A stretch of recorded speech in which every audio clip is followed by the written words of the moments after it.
Hi! Hello mga mare! Welcome to my mini vlog. For today's video, garden time muna tayo mga mare. Meron na ako ditong 100 seeds ng kamatis. So ngayon, magtatanim muna tayo ng pula dito sa aking munting garden. Dito lang naman yan sa harapan ng bahay ko. At isa-isa ko na nga pinamudmud dito yung buto ng kamatis. Hintay na lang natin tumubo yan. At pagkatapos kung pwede nang ilipat yung punla, ililipat na natin. Naku, nung nakaraan nga mga mare, giant beans nga yung tinanim ko. Galing pa yun sa ibang bansa. At pag nagbunga daw yun hanggang sayad sa lupa. Naku po, na-emi tayo. Sabi pag nagbunga hanggang sayad sa lupa. Pero nung nagbunga mga mare, nako, isang dangkal ko lang. Tapos yung mga dahon, nagsituyuan. Kaya naman pinagbabaklas ko na at pinalitan ko na lang to ng kamatis. At sana naman mga mare, hindi tayo ma-emi ngayon at magbunga ng marami. Sabi nga, pag may tiyaga, may nilaga. Nako, may kamatis naman ako. Pagkatapos ko magtanim sa labas mga mare, pumasok na nga ako dito sa loob. A-update ko na lang kayo sa kamatis ko. Diyan na nga kayo. Bye-bye!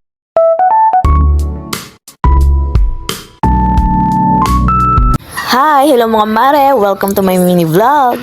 Oh, Lunes na naman! Siguradong busy na naman ang mga mare nyo. Yung video na to, kahapon pa pala. Dahil habang natutulog yung mga anak ko nung tanghali, eto, naglampaso na ako ng sahig. Super lagkit na kasi mga mare. Alam niyo naman pag may mga toddler, kung saan-saan kumakain. At sinamantala ko na nga rin pala yung pagkakataon. Pagkatapos ko nga maglampasong ng sahig, magluluto na nga ako ng hapunan namin. Aba, gano'n talaga mga mare, samantalahin ang pagkakataon na hanggat walang nanggugulo. Dahil pagtulog nga lang yung mga anak mo, saka ka nakagagawa ng maayos. At tahimik pa yung surroundings mo. At pagkatapos heto, maghuhugas ako ng mga plato.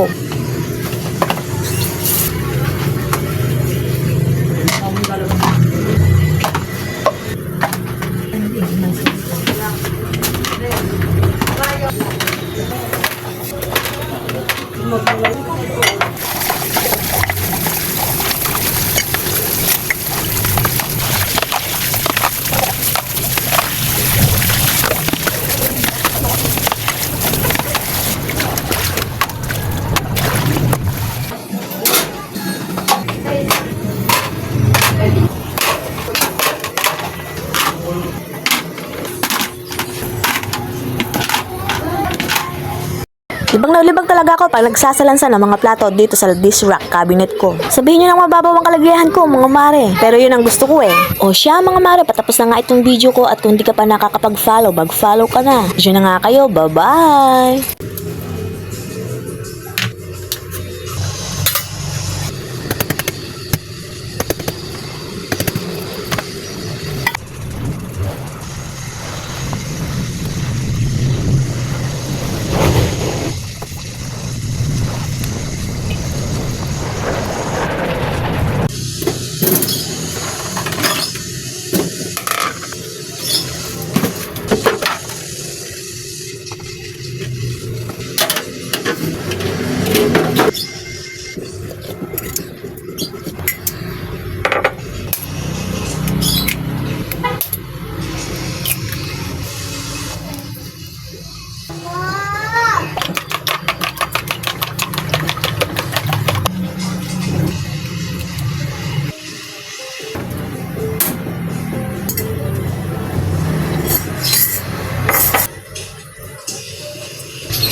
O, dito ka lang.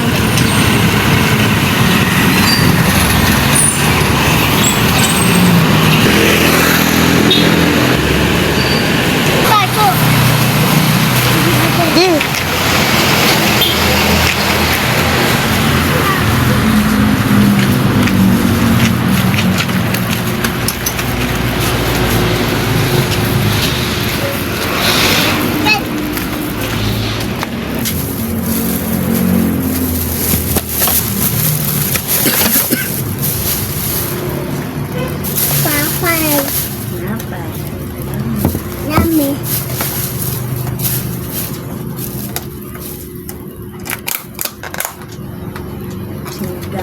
Tinggal. Ang tinggal.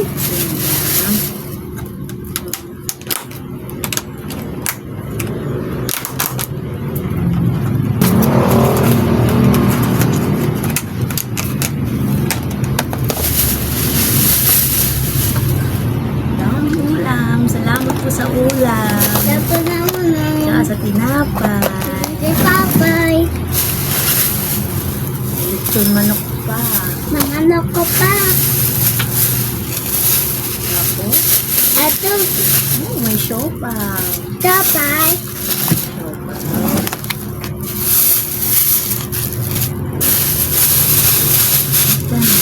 Naman babo. Ito tayo sa second box. Second plastic. Pasit. Hmm? Palitan pa na pasit.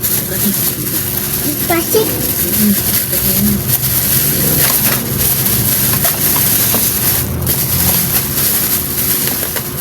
Ang package, no? Thank you po, Marstina. Wow, dahil po po. Paso palbe. Baso. Ako papasok. Baso.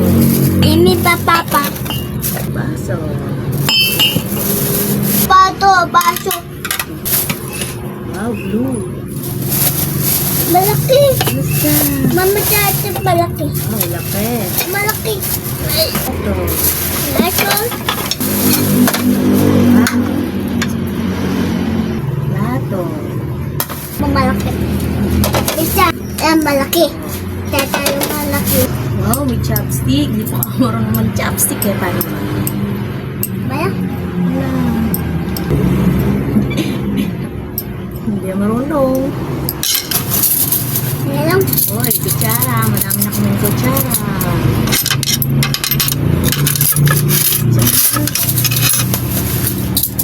Kutsara. Bikin sa harapan kanin. Ipapad mo ni Golay.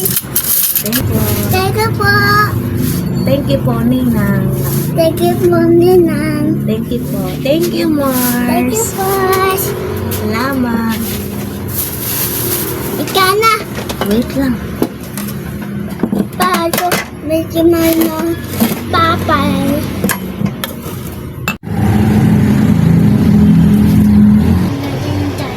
Di papa. Di pasok.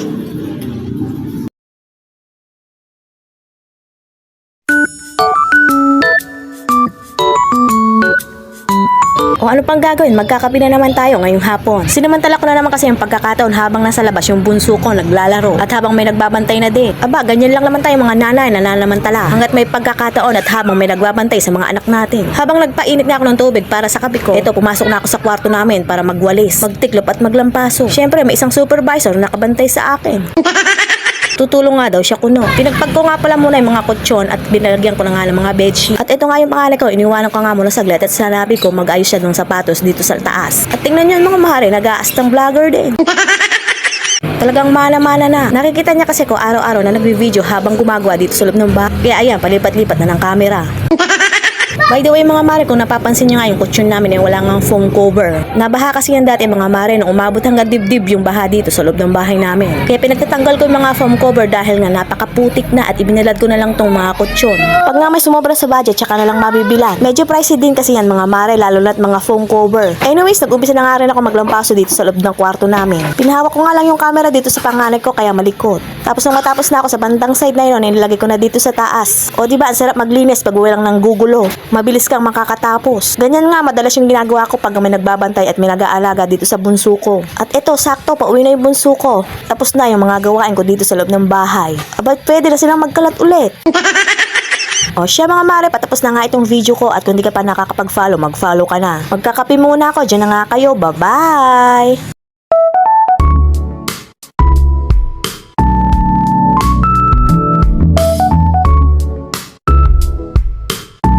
Hi! Hello mga mare! Welcome to my mini vlog! Kahapon nga mga mare, nakapagsamantala ako dito sa loob ng bahay. Nakapaglinis nga ako dahil nga may nag-alaga dito sa bunso ko. Success naman yung paglilinis ko. At dahil nga walang nanggugulo. At pagkatapos ko nga magkape mga mare, heto yung uumpisahan ko ng maglaba yung pinagbihisan nga namin mag-iina maghapon. Araw-araw na kasi ako naglalaba mga mare, napakahirap matambakan ng mga labahin mga mare.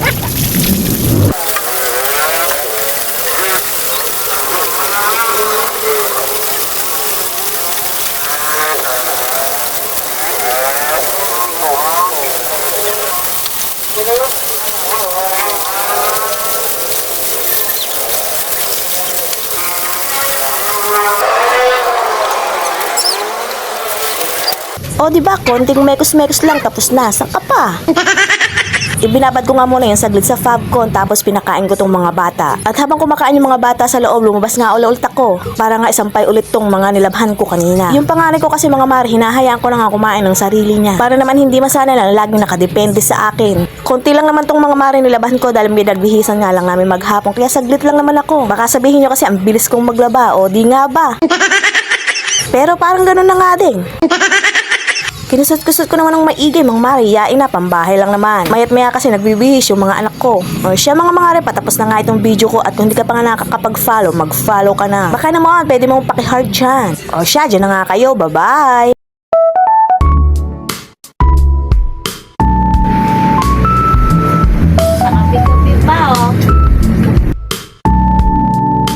Opa, kala mong close na close pero katatapos lang namin magbardagulan ng mga anak ko. Kanina nga mga mare, wala lang ginawa kundi mag-awayan ang mag-awayan tong mga anak ko. Kaya naman nadisiplina ko ng konti. Pero pagkatapos ng mga mare, eto, babawi naman tayo dahil nga nagbuga ako ng apoy kanina.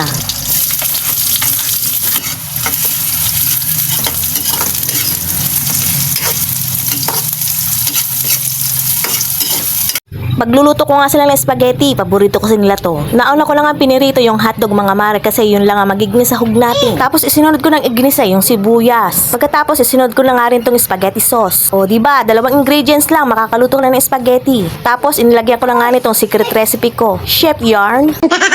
Reno liver spread nga lang pala yun mga mare. Yun yung pinaka-secret recipe ko. Gustong gusto ko kasi mga mare na nilalagyan ng liver spread yung spaghetti. O tapos nilagyan ko ng 2 kutsarang asukal, 2 kutsarang gatas na kinuha ko po sa lagayan ng mga gatas ng mga anak ko. Tapos halo-haloin lang mga mare, wala ang katapusang halo. Ganyan lahat pag nagluluto. Hindi mawawala yung paghalo-halo dito sa niluluto. Pagkatapos mo ang halo-haloin ng walang katapusan mga mare, binudburon ko na nga rin ng paminta para may pangpaanghang dito. Tapos halo-haloin ulit nga natin. Papaikot-ikot lang naman natin yung sandok mga mare. O diba ganun lang, lalagay ko na yung pasta. Siguro mga mare 1/4 nga ito. Dahil ito pa nga yung ibinila ko kay Mayor nung Pasko. Tapos mga mare, eto na naman tayo sa walang katapusang halo-halo mga mare. Hanggang sa mag-mix-mix na yung sauce tsaka yung pasta. At pag nag-mix-mix na nga mga mare, luto na. O tingnan nyo mga mare, nakuha ko mag-halo-halo ng spaghetti pero yung pagsuklay hindi ko makuha. Kaliligo ko nga lang kasi ang mga mare at kasalukuyang tulog yung bunso ko. Kaya naman naisipan ko rin pagluto sila ng paborito nilang spaghetti. Para nga pagkagising ng bunso ko, kakain na nga lang. Pero kami nitong panganay ko, ni-rest baka na namin. Hanggat mainit-init pa. Pagkalutong nga mga mare, kumuha na ako ng 2 mangkok at sinanlinan ko. Para sa akin nga at para sa panganay ko na naghihintay na dun sa labas. Para nga makakain na nga kami at makapagsuklay na rin ako. Gosh. Makakain lang ng spaghetti kahit di na magsuklay. Doon nga kami sa terrace namin at para nga kami magla-lunch date ng panganay ko. Ganun talaga mga mare, pagkatapos magbardagulan, lalambingin mo yung mga anak mo. Para quits na, ganun. Hindi mo na kasi matitiis mga mare na hanggang sa bunganga ka lang magdidisiplina. Pag ayaw tumigil mga mare, bigyan mo ng isa para alam nga nila na mali ang kanilang ginagawa. Oh, ganun. Pero kasunod nun mga mare, kailangan may pambawi ka. O diba, parang sex bomb, laban-laban, bawi-bawi.